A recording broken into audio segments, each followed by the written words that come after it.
Hello, everyone, and welcome to 15 Minutes of Fame. Tonight's guest is Oswald Peterson. He's a friend of mine from way back when, and I'm excited to have him on the show. Before we get started, I always like to thank our sponsors. So I'd like to thank InStyle Performance Wear. I'd like to thank allthingscentered.com. My girlfriend sells essential oils, absolutely phenomenal for allergies, for foot aches, for whatever it is. She has it. Go to her website, allthingscentered.com. I did my Christmas shopping. I also want to thank TGI Virtual Fundraiser. They're one of our sponsors. And also, last but not least, will be That's Entertainment Performing Arts Dance Competition. But it's not only dance, they do voice, they do acting, drama, they do it all. So thank you to the sponsors for helping the show. Before we get started, I like to get down with the music. So before we bring in Mr. Oswald Peterson, who is a dancer, director, entrepreneur, but most importantly, a cancer survivor. And we're going to learn all about that in a minute. But before we start, here we go with the music. Oswald Peterson, let's get it. Work it out. I don't see him. Hey, Dawn, how are you doing? Hey, I don't see you yet. Do you see me? I didn't know there was going to be a party. I see you. Do you remember this song? Oh my God, do I remember this song? I partied to this song so hard. So hard I partied. Our high school experience was so unique. I love it, and I love you. Yes. Love you too, I baby. can't see you, but I'm going to pretend that I can. I went to Bernice Johnson, and the show must go on. Always a BJ. So, Sir Oswald, welcome to the show. Thank you so much. It is a pleasure to be here. Thank you for having me. So we always start with the same question. Who is Sir Oswald Peterson? Oh my God, that is a great question to start out with. If I had to say who I am today, I would have to most importantly say that I am a survivor. I have been through so much in my life and achieved and overcome so much that I believe that the number one word, the best way to describe me is a survivor, as we all are. Just living in the time that we're presently living in, I believe that we all have that survivor within us, and we're all using that to get through the tough times that we're in now. But overall, for me, I would have to say I'm a happy survivor. And I met you before all of the drama with the cancer and all of that. So I want to start from the very beginning. We go way back. Wait. Let's go back to Rochdale Village, Queens. Oh God. Right. Rochdale in the house. So yes. You started dancing. That's how I met you. And dancing was something, to be honest with you, I fell into. I'm the only child. My mother was trying to find anything to keep my overactive mind busy, and she put me into an after-school program. That after-school program had a performing arts program in it, and they were looking for boys to dance in the show, and they just grouped up a whole group of guys, and it was something that I just happened to take to well, and the next thing I knew, I was taking classes at a dance school. Wow. What was the dance studio's name? Do you recall? I started my first dance classes I attended at the Independent Dance Theater in Queens. That was run by Ronald familiar. IDT. That was my first real organized form dance school experience. I hadn't even seen Fame at that time, to be very honest with you, which Fame changed my life. But I hadn't even seen Fame then, so this was a new experience to me. And once my mother found out that I was going all day Saturdays, some weekends the whole weekend, she was like, "This is what I'm looking for. Sign him up for 2 courses." Yes. That's so funny. So because I remember the name of that studio. What other students from performing arts went to that studio? Do you remember? There were a lot of kids Oh, there was a lot of students that went through the Peter Moore. Now, let's say that was in our class. Within our class, I think I was the only regular student at IDT. There were other students. Nicole had went there for a while and taken classes. Toby had gone through there taking classes. Desmond had come through and taken a few classes. Older than us, there was Peter Moore. He took some classes there. So there were several dancers from performing arts who also had taken class at IDT. But IDT was so instrumental in just forming my dance foundation. They were the reasons why I got into performing arts. I don't think I would have ever had a career in dance or even made it to performing arts without the foundation that was set for me at IDT. Amen. Who was the director? Last question on the IDT. That was directed by Ronald E. Kennard, who passed away a few years ago. A lot of the dancers from the school still stay in contact. We have a Facebook message board, and we are all still really, really close as a family, which we were then as well. Oh, I remember that Kevin Hunt, yes, one of my teachers, was really good. The great Kevin Hunt, yes. Yes, and I actually went and I visited the studio with him. So yeah. So yeah, Kevin Hunt. I mean, Kevin Hunt is another iconic figure. And if you were a dancer anywhere in Queens or basically anywhere in New York at that time, within the age range of everybody knew Kevin Hunt. You knew that when you came to his class, you were going to sweat, you were going to learn, you were going to work, and if you didn't stay on your game, you were going to get red. This is the truth. But I'm not sure. But it was all done, as with all things he did, it was all done with love. He wanted you to not just succeed, but exceed. Amen. Yeah. And I don't know if you caught last Thursday, we did an episode, a tribute to Bernice Johnson with Obadiah Wright and Nasha Thomas. They came on and we briefly talked about him. So we're hoping to do another episode and we can talk about him and all the wonderful things that he's done, because he's he's my dance dad. He's my an incredible person. And he was always, always had that sense that he lets you know, I'll read you, but I care. It was always done with love. Yeah. It always came across with love that he had a way of telling you exactly how he felt, but never really making you feel bad about it, because you knew it always came from a place of love. Yes. Yeah, I'm glad we still have those memories. Yes. Let's talk about, okay, so you mentioned FAME, High School Performing Arts. All of our that was like one of my first experiences with the whole high school thing, because remember, I had come from a private Catholic school in Queens. So performing arts to me was this whole new world when I had gotten there. But it turned out, I mean, like you and I, Nicole, Toby, there were bonds that were formed there that are lifelong, that will never ever be broken. Yep. And how are you in touch with Toby and? Look, I knew I was going to happen. Honestly, a few years ago, I was in Atlanta and I made a detour to see Nicole. I did see Nicole, and yes, I did. I stopped by to see Nicole in Atlanta. She was really, really great. I bump into other people that were from the music and art side of school with us, but not necessarily the performing arts side. But a lot of us I see online. I see you online. I see Erica online.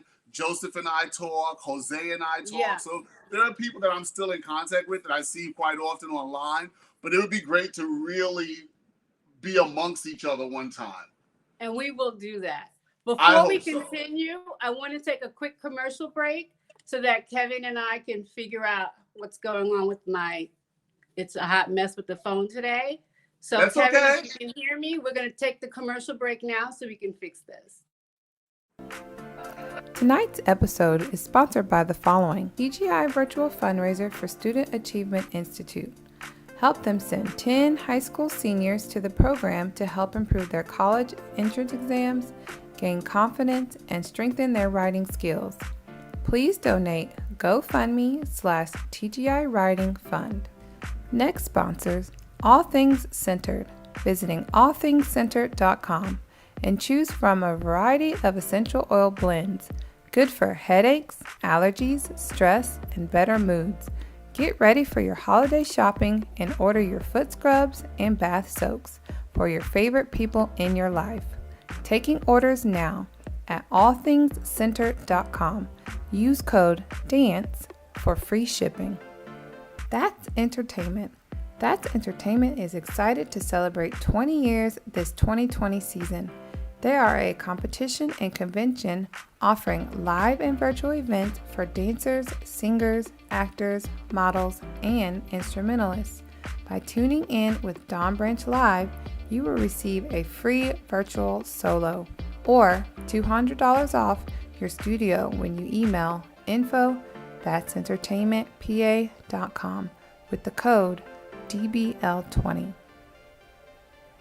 Stephanie Mills presents Girls Night Out, a virtual vision board fundraiser party with special guest Melba Moore.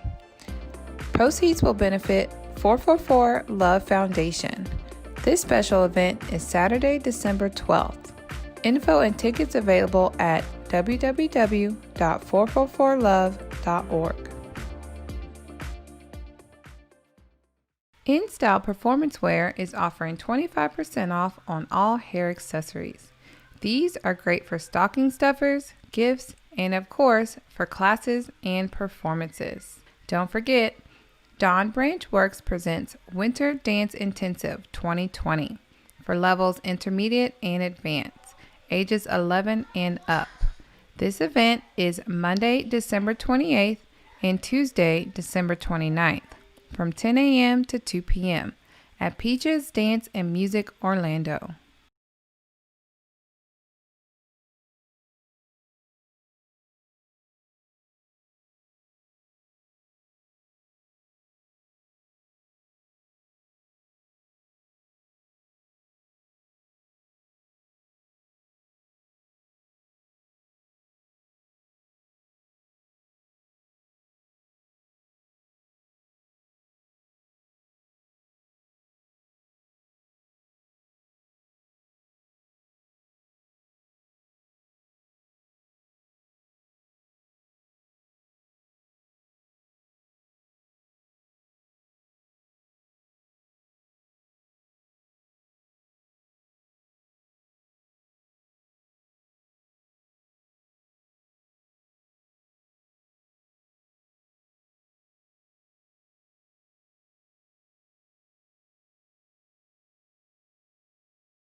Okay, now I see you. Hallelujah. Kevin, can you hear me?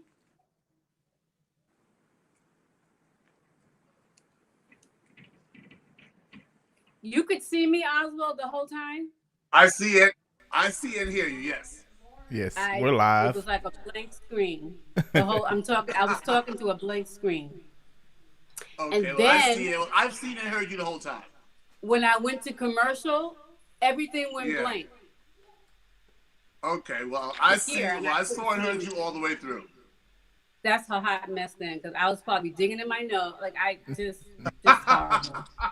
No, you look fabulous. You're all set. We are live. Right now? Yes, correct. Okay. Welcome back. And we are live. And I didn't know we were live until we just found out we were live. So we're going to have to work on a lot of this technical stuff. People, if you know me, y'all are cracking up because you know I'm laughing deep down inside, but I'm really trying to be professional. Okay. So, Oswald. Yes. Welcome back. Again. Glad to be here. You. Yeah. It's a pleasure to be here. Okay. So, today has just been very interesting. what do I want to go into now? So Oswald, let's talk I believe we were about to talk about the performing arts experience. Yes. Could you talk to me a little bit about your audition? Let's talk about that. I'm just going to go over here real quick. Just talk and I can hear you. Oh my God. So my performing arts audition, I think it's like, again, Fame. I had not known about performing arts until I had seen Fame. And when I saw Fame and realized that it was a real place, I was like, okay, well, this is the school I have to go to. Because as I said, I was going to a private Catholic school in Queens where I was one of only 2 Black boys in the school. So I found out about this school. I put in my paperwork. I told my mom I want to go to this school. I told my school counselor. They sent the audition.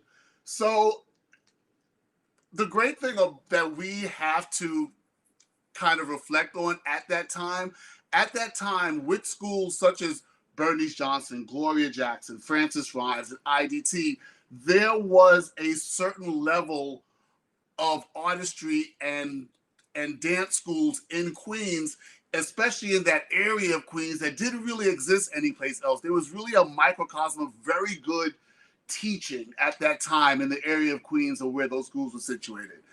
So I had gotten there, and you can tell those that had the experience and those who didn't. It was kind of clear. There is somebody that was in my audition. I don't want to say the name, but he is a testament to the incredible work that is done at performing arts and what can be achieved when you are determined and focused. Because this dancer, I think, is one of the greatest male dancers of our time and has changed the level of male dancers of what they have to step up to now. And when he was in the audition, he actually did the electric boogie in a green polyester suit to Planet Rock. He had literally no dance training whatsoever. So my audition experience, I felt kind of good about it. You know, at that time, I was also a number and statistic kind of person, that I was looking at the ratio that, hey, you know, if you look at it, I'm quite sure there are certain amounts that they have to let in. So I figured I'm a male, I dance, I'm a man of color, that there was a slot definitely for me to fit into one of the demographics that they may have needed. But my audition experience was really, really great. And it was a great prologue into what was going to be my performing arts experience as well. Now, I remember that audition. I remember the gentleman that you're referring to. Yes. And that gentleman is coming on the show later on next year. So I'm excited about that. So make sure. I don't even know if he even remembers that I was in the audition. But he absolutely does. Oh, listen. Trust. Yes. We all remember. We remember you. We remember you. Remember him like we do. So, but let me remember we talked about you being an entrepreneur. Let me just give you kudos for this, because at that time in like 9th grade, 10th grade, you were one of the first people that I knew that were doing auditions on their own outside of the BJ crew. You were forming your own niche, your own dance clique at that age. And you were saying to yourself, oh, okay, it's just me. I'm not a part of the BJ group. I'm not a part of the Ailey group. I'm a part of the Oswald group. And I remember that. And let me tell you, I probably never said thank you for this, but you had a dance group called the Body Dancers. The Body Dancers. The Body Dancers. Let me tell you, I wanted to be a part of that group. And let me tell you why. Even though I love Bernice Johnson and we did all the technical stuff, she was not about the hip hop world at all. She was not about the culture, like the up-to-date music. But I saw you guys rehearsing. It was you and like pretty much all of our class. And I'm like, what are y'all doing? And you were like, oh, we're working. We're going to do a show at the Apollo. You were just voguing and doing your stuff. And I'm like, I want to do this. I want to do this. So you let me be in your group, and I will never forget it. So I just wanted to say thank you. Dawn, we loved you so much. And you were such an amazing dancer. Why wouldn't you? It was such, and you fit right in. I think with things like that, you have to find not only the right talent, but the right personalities. And your talent and personality fitted with all of us so well. It was Oh, I really great had having you there. so We much had fun. fun. I also do know this. I was the first person to ever make you cut school to go to an audition. There Wait, my was, mom watches this show. oh, I'm sorry. I'm sorry. I'm confusing you with somebody else doing. I'm sorry. That was That's somebody right. else.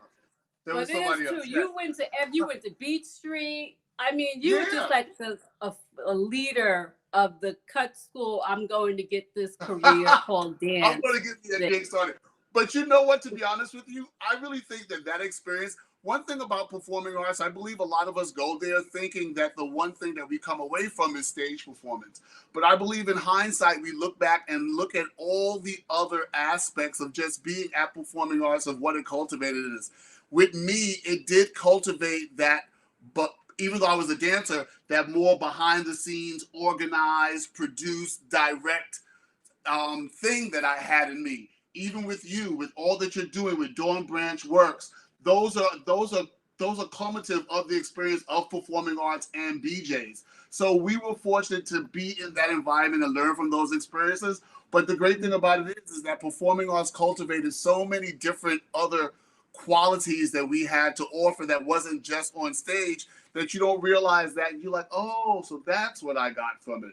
But and See that? I think that was already showing in me, because as you said, I was, let's do this, we're going to put together this, I'm going to make this phone call and I'm going to do this. But I didn't know at that time that those experiences were shaping and cultivating me to be prepared for the things I now do. And it didn't, Yes. and it didn't only happen on stage, but also happened backstage as well. Nicely said. Which once I want to go to the organizing and the directing now. So you started out as a dancer. Yes. And then you formed your own group, which we actually performed at the Hal Jackson. I remember that. Remember Hal Jackson? Well, we stormed that stage, really. There was yes, we did. They were having problems getting the scores together, and they made the mistake of asking, are there any performers in the audience? Now, for those that don't know, Hal Jackson's Talented Teens was a pageant, which I think was one of the greatest venues for young girls of color with talent.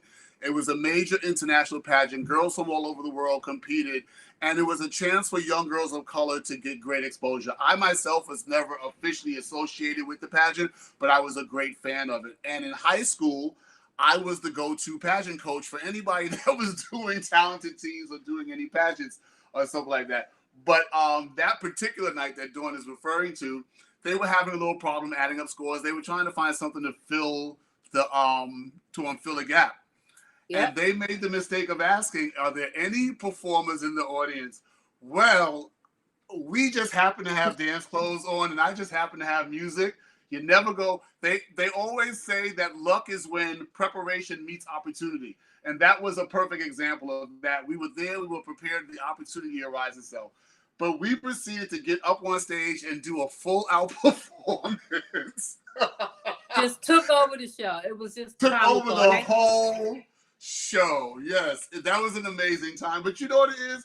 I think that's one of the great things that I hold on to our experiences together, yours, mine, our high school experiences, is that unabandonment fear that you don't really fear anything. You know that sometimes that as we get older, we lose that spontaneity of doing things like that. And at that time, we were open for, okay, I might be confusing you again with somebody else because I know your mother watches the show. I remember our freshman year in Performing Arts High School when we tried to reenact the Fame scene and went dancing down 42nd Street in Manhattan. You could not tell us that we were not the Fame dancers. We danced all the way into the arms of police officers who told us, if you don't get back to school right now, because they knew what school we were from. I think that was Mia. That was Mia. Oh my God. That wasn't you. Awesome. Thank you for remembering that, because I totally forgot about that. We had some amazing times. We had some truly, times that I will always cherish, not just because of the people, but the experience and just all that we did.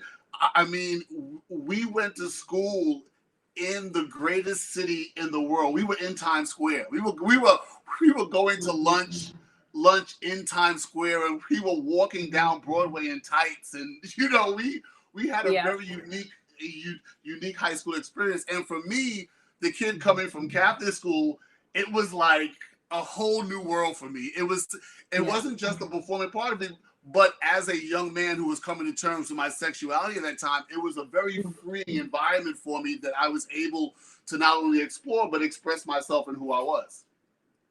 Yes. Kevin, hang on. Don't go anywhere, guys. We got to take a quick break. Oswald, when you come back, I want to talk about how you became a director of the Caribbean pageant? The Miss Caribbean United States pageant. Yes, because that's huge to know too. I want to talk about that. And then I want to talk about the Vogue scene, since you brought that up about your section. I want to get into that. And we have some pictures. So we'll be right back, guys. Stay with us. Kevin, can you roll the commercial break, please? Thank you. Tonight's episode is sponsored by the following: TGI Virtual Fundraiser for Student Achievement Institute. Help them send 10 high school seniors to the program to help improve their college entrance exams, gain confidence, and strengthen their writing skills. Please donate GoFundMe/TGI Writing Fund. Next sponsors, All Things Centered. Visiting allthingscentered.com and choose from a variety of essential oil blends, good for headaches, allergies, stress, and better moods. Get ready for your holiday shopping and order your foot scrubs and bath soaks for your favorite people in your life. Taking orders now at allthingscentered.com. Use code DANCE for free shipping. That's Entertainment. That's Entertainment is excited to celebrate 20 years this 2020 season. They are a competition and convention offering live and virtual events for dancers, singers, actors, models, and instrumentalists. By tuning in with Dawn Branch Live, you will receive a free virtual solo or $200 off your studio when you email info@that'sentertainmentpa.com with the code DBL20. Stephanie Mills presents Girls Night Out, a virtual vision board fundraiser party with special guest Melba Moore. Proceeds will benefit 444 Love Foundation. This special event is Saturday, December 12th. Info and tickets available at www.444love.org. InStyle Performance Wear is offering 25% off on all hair accessories. These are great for stocking stuffers, gifts, and of course, for classes and performances. Don't forget, Dawn Branch Works presents Winter Dance Intensive 2020 for levels intermediate and advanced, ages 11 and up. This event is Monday, December 28th and Tuesday, December 29th. From 10 a.m. to 2 p.m. at Peaches Dance and Music Orlando.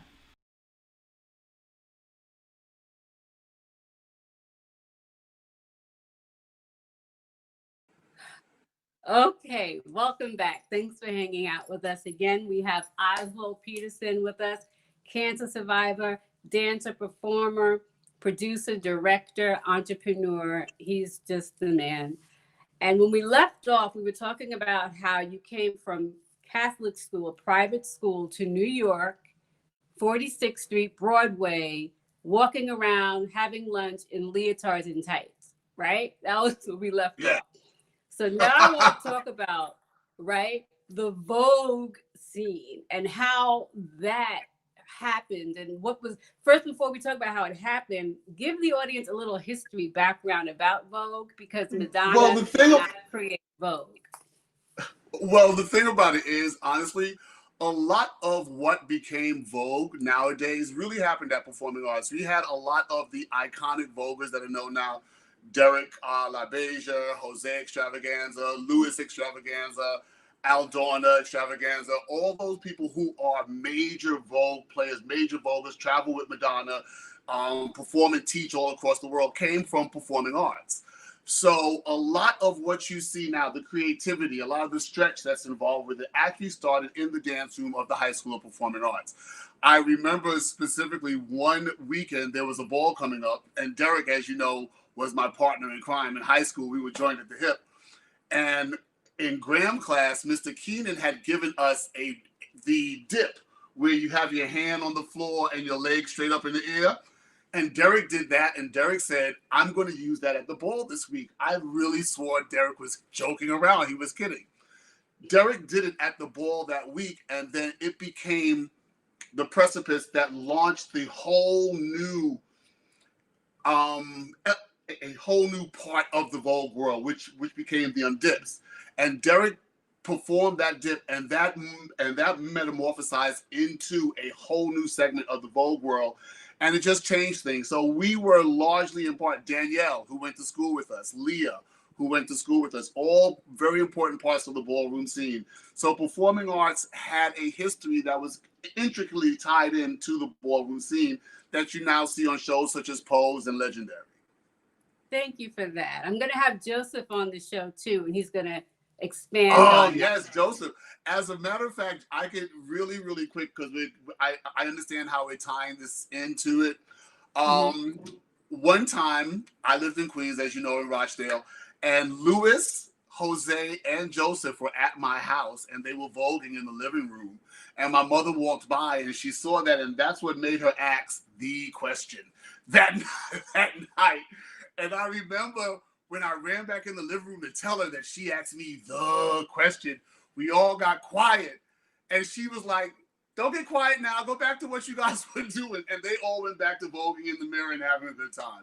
But yes, the Vogue scene, there is a lot of history in the Vogue and the ballroom scenes that comes out of the High School of Performing Arts.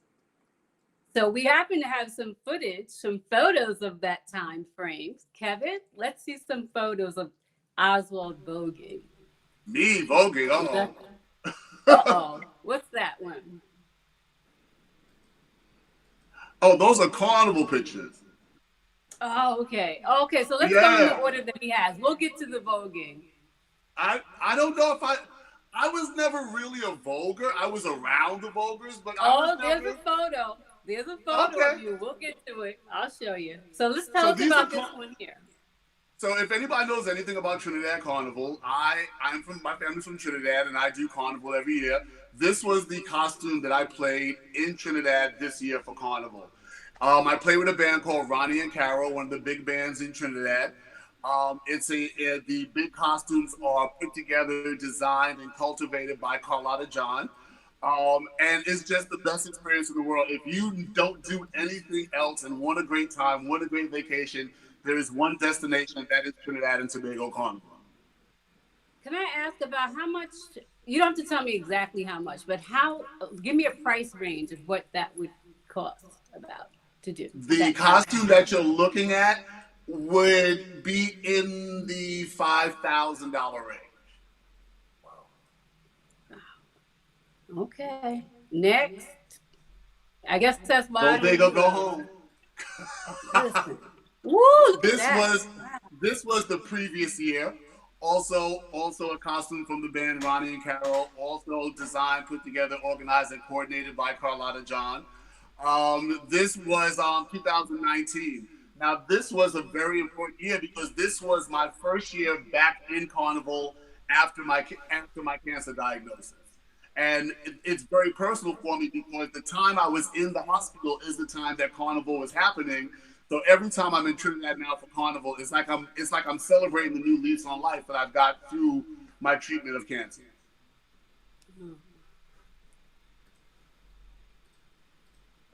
Oh, another Carnival. This was actually here in New York during the Labor Day Carnival, which I participate as well. You know, it doesn't take much to get us Trinidadians out and having a good time. All we need is a truck with music, and we there. How much does that weigh about? Depending on it depends on it's not the weight of the costume, it's the balance of it. So depending on how the costume is constructed and how it has the balance, the weight feels differently. I remember this one, I'm going to have to say that might have been 150, 200 pounds. But there were other pieces that went on it that really completed the look of the costume. But that's That's probably half of the costume you're looking at there. And then you keep that on like for what, maybe 5 hours? Like that's so, how do you do that? Well, in Trinidad, it's 2 days. This picture you're looking at is me and my partner in Trinidad, 2018. And you keep it on for 2 days. It's 2 days of the parade. You're in the sun. It's music. The whole island is partying. It's just the best time ever. I don't know who likes it more now, me or him, because he is totally hooked in this carnival thing. He looks forward to it every year. He knows the songs before I do, and I'm from Trinidad. Oh, that's awesome. Hi, I don't know his name. You call him, what's his name? His name is Jay. Hi, Jay. You look beautiful in that, Jay. There we go. That was this year Carnival. Again, this year Carnival. That's him in his costume, which was absolutely beautiful.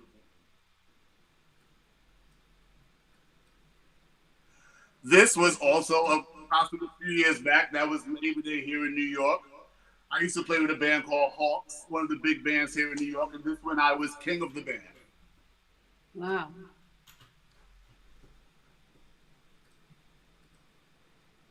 So now we're into the pageant work, and I guess this is a great way to segue into the pageant. So the pageant that I run, well, a pageant I created, is called Miss Caribbean United States. So as you stated, I used to be a pageant coach, and I dealt with many girls in pageant levels, and while dealing with pageants in Trinidad, I became associated with the major Caribbean regional pageant. That pageant was expanding and wanted a representative from the United States. And my partner at the time had suggested that I need to start my own pageant, a pageant that I can cultivate and create from the beginning. So I made my agreements with the international pageants, and I formed the Miss Caribbean United States pageant, which is now the largest pageant in the United States for girls of Caribbean descent. And each year we send a girl to represent the United States Caribbean community at the Miss Jaycee's pageant in Antigua, where she competes against the international field of girls. Now with COVID, how has that affected 21? Well, as with all things, COVID has affected everything in 2020. So we had an amazing queen for 2019, Felicia Lamada. She was the first representative from the U.S. to break into the top 3. We were so proud of her. And we weren't able to have a pageant in 2020 because of COVID, but we will be having a pageant in 2021, most likely around June. June. Okay, yes. So if there's anyone that's interested in applying, they can reach out to me on the email. Yep. Reach out to me on the email. You can find us on Facebook. Just simply look up Miss Caribbean United States pageant. You have to spell out United States. Don't just do US. And we'll come up. We're on Facebook. We're on Twitter. We're on Instagram. You can find us on Gmail simply by sending email to MissCaribbeanUnitedStates@gmail.com. I'm so proud of you. So try to keep busy. This is gonna run. So if they don't get it right now, guys, it's gonna stay up on Facebook and on dawnlivenow.com, so you can get it later. Okay, so what's next? What do we have? Oh, so as you know, when you're a dancer, you're kind of a jack of all trades. So while I was dancing in Europe, a photographer approached me in Italy and asked me, have I ever considered doing any modeling? And I said no, because I really had never considered it for myself. Again, I was more in helping other people get into it. So I ended up having a great opportunity to stay in Italy. I modeled for a season. I did the runway shows. I did a lot of print work and stuff. It was a great experience for me, but it just wasn't for me. As I said, I think at that time also, I had already started to realize that I was more a behind the scenes production, put together, manager, organizer, as opposed of being in front of the screen. I believe in front of the camera, rather. I believe my in front of the camera experience is what gave me a better behind the camera knowledge. Okay. Also, from my modeling years, that was one of my first modeling assignments in New York. So what I'd like to do now, I mean, I didn't even know that you modeled. Do you sing too? This off I remember you singing. Well, you do remember me singing because of the auditions we used to go to back in those. You know how they have auditions, dancers that sing Yeah. and singers that dance. Well, Mhm. I can carry a tune. I don't know Okay. how far I can carry it, but I can. I can All right, carry but it it for a wasn't little way. professional. I just wasn't sure. So at Yeah, what I mean, point? I can do the musical theater singing. Will I be doing a concert redoing the songs of Peebo Bryson and Luther Vandross? I don't think so. That's Understand what I'm saying? That's But funny. I mean, I can carry a good tune. Okay. So before I want to talk briefly before we run out of time, I want to get into your spout with cancer and how that all came about.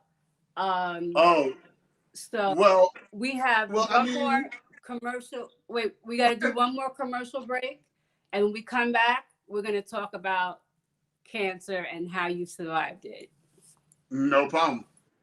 Okay, thank you, Kevin. You have Tonight's episode is sponsored by the following: TGI Virtual Fundraiser for Student Achievement Institute.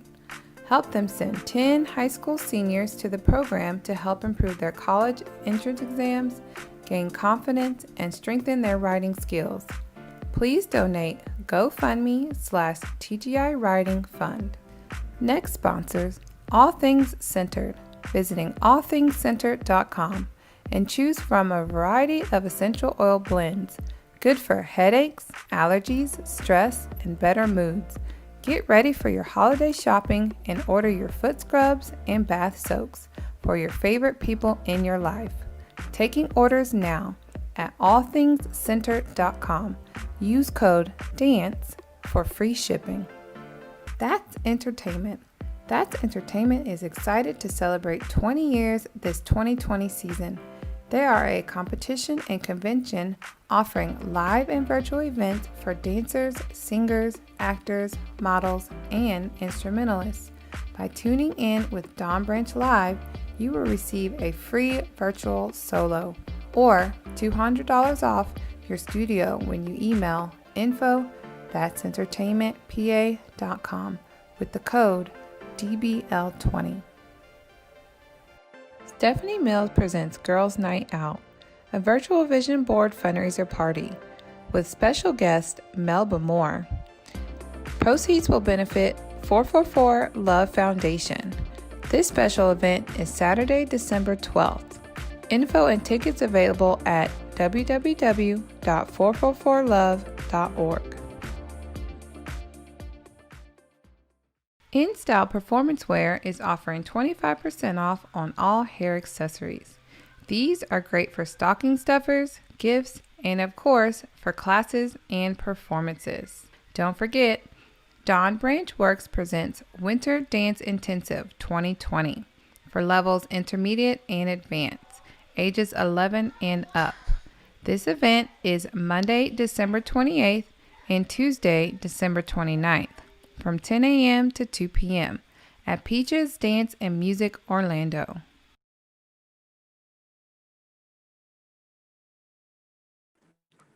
Welcome back. 15 Minutes of Fame with Oswald Peterson.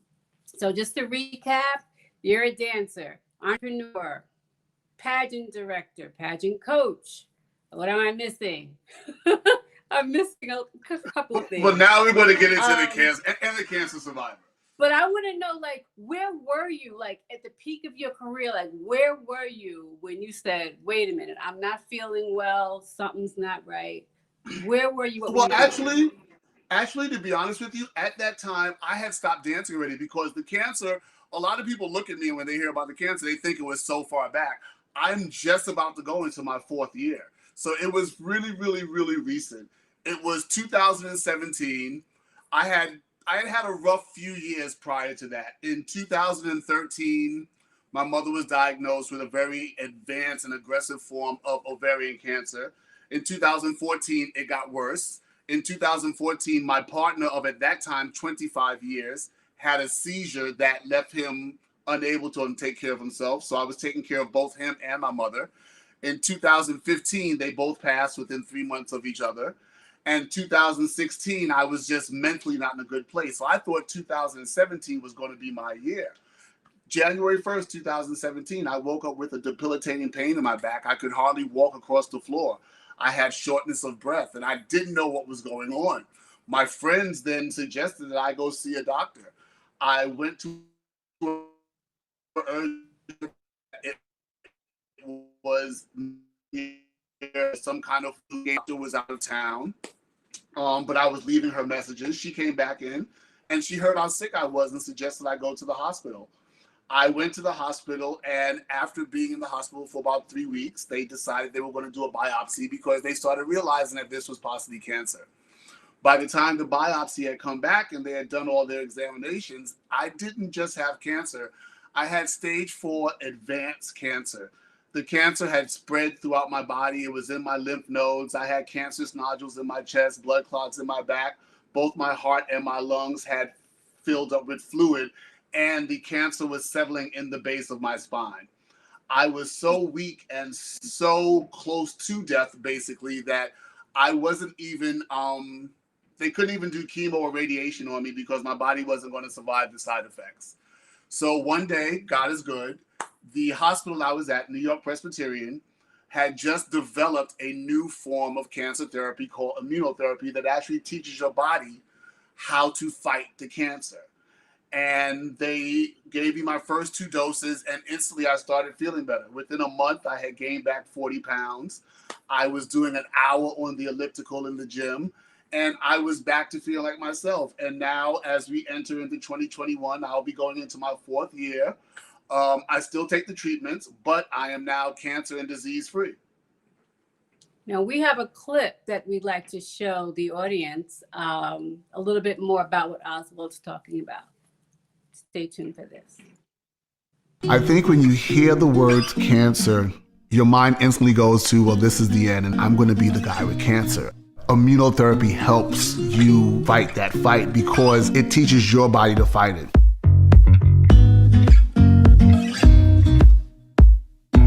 My name is Oswald Peterson. I live in Brooklyn, here in Canarsie. I was a professional dancer. I enjoy my work. I enjoy my carnivals. I do several of them a year.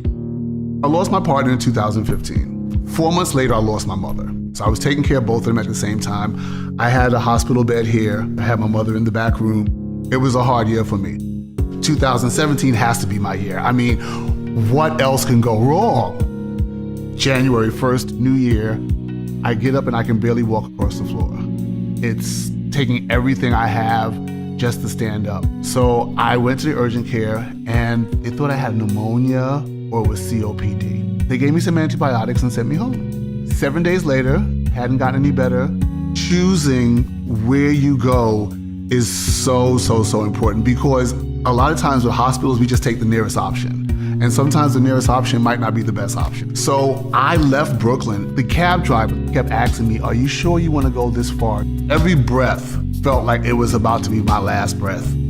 I was in the hospital for about 3.5 weeks, and they finally decided that they were going to do a biopsy. I first met Oswald back in the beginning of 2017. He was pretty sick when I had met him. Oswald's diagnosis was stage 4 non-small cell lung cancer. I had kind of lost the will to live. You have to decide, either it's going to win or I'm going to win. And the immunotherapy makes it possible for you to win because you have a partner in the fight. Pembrolizumab had just gotten approval for first-line setting for patients with a PD-L1 score greater than 50%. What was interesting about Oswald is that he had PD-L1 score of, I think, 80%. He was extremely sick when he had come. I didn't think he would tolerate a platinum chemotherapy. So having a first-line immunotherapy drug in our arsenal is tremendous. Almost immediately, I felt different. I went home about a week after the first dose. I was in the gym. I was going up and down steps. Now the side effects are so minimal. I do my treatment in the morning and I go to work. I think you go into it thinking you're going to have some good days and some bad days. I mean, I've had a lot of great days. I knew immunotherapy was working for Oswald within the first few cycles. Today, Oswald has no evidence of disease, and he's doing great. I feel like I'm a cancer thriver because the immunotherapy just made me better. After something like that, every day is like a New Year's Day because you're You're fortunate to be here. It just blows my mind that at one time I couldn't walk across a room, and now I'm in Trinidad for Carnival, playing these costumes that weigh 200 pounds. I'm dancing with them all day long. I wouldn't be sitting here talking if somewhere someone didn't believe in immunotherapy. Let's try it, and let's fund it, and let's research it. When I think of a future immune to cancer, it just sounds like the whole new horizon to me. It makes me feel like I can conquer anything. Yay, that was awesome. It's you. Thank you for sharing that. I believe that you're going to help so many people with this. Which reminds me, you're going to be on Tamarind Hall. Can you tell us a little bit about that so we can look out for you for that? I can't hear you.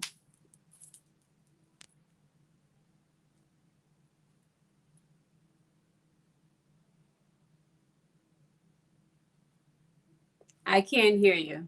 I don't know what you're saying. Kevin, can you fix the audio?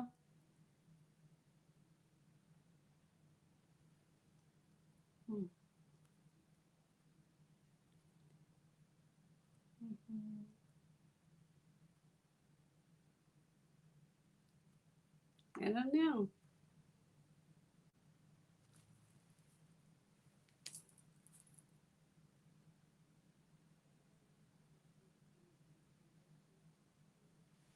So, obviously, I can't hear you. So, Kevin, you're the professional. Tell him, what do you want me to do at this point?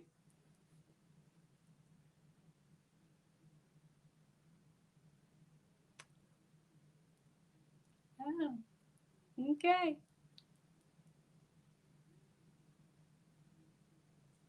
I can't hear. Guys, I really want to apologize for tonight's show. It's just been a crazy day.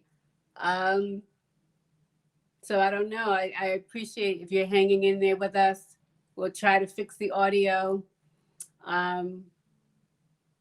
If not, if it's going to be an issue, what I would just suggest is that I thank my guest, Oswald. I apologize.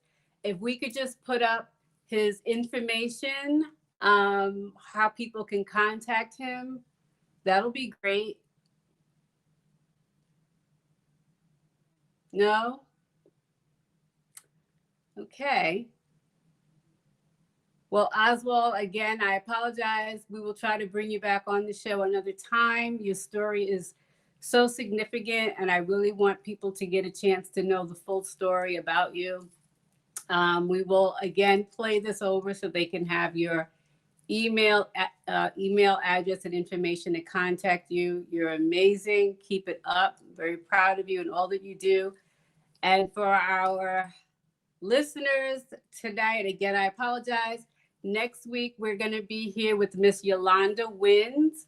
She is the musical director of Harlem School of the Arts in New York City. So I can't wait to speak with her. So take care, everyone. Hang in there. Have a wonderful week. And I look forward to seeing you guys next Thursday, 8:30 p.m. Eastern Standard Time. Enjoy. Thank you. Bye-bye.